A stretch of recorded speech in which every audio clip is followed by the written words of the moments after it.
So we're at a point in the show now where it's largely all women contending for the throne. There is no more Stannis, there is no more Robb Stark. All the men have killed themselves off, and it is predominantly women who are vying for the throne or sitting on a throne or could possibly be in the background ready to make their move and aspire for their own power.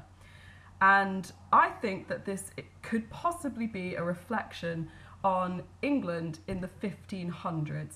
There are particular women in history, and I think that these people are present in Game of Thrones, and I think this could even be deliberate because George R. Martin loves English and French history so much. He clearly loves it even more than I do.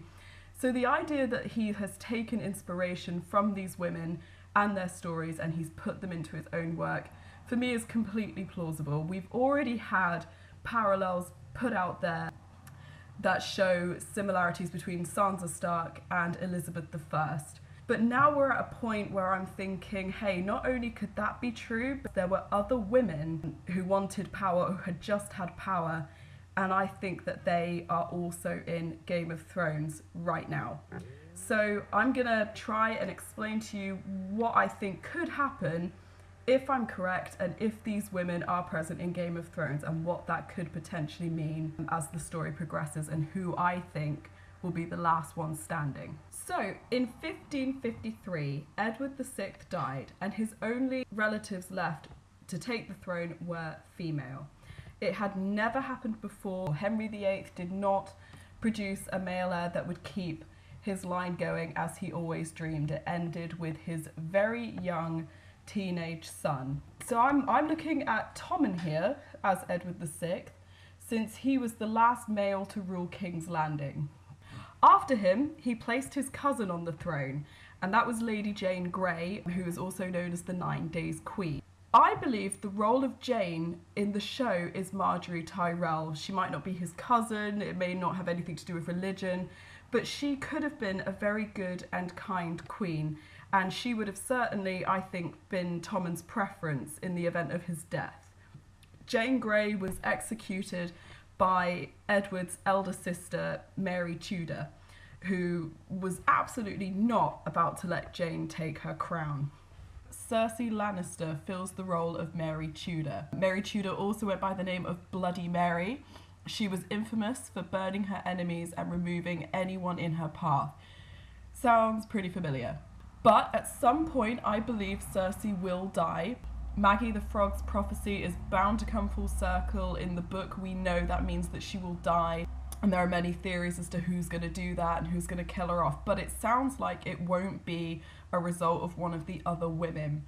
So at some point, Cersei will die, and it sounds like the throne will be left for others to take. And that's where the other two women will come in. So many of you will know exactly where this is going. The throne was left to Elizabeth I. But there was another woman in the picture, and that was Mary Queen of Scots. In my belief, Mary Queen of Scots and Elizabeth I are Daenerys Targaryen and Sansa Stark. Mary Queen of Scots was recognised as queen elsewhere in Scotland, just as Daenerys has been Queen of Meereen.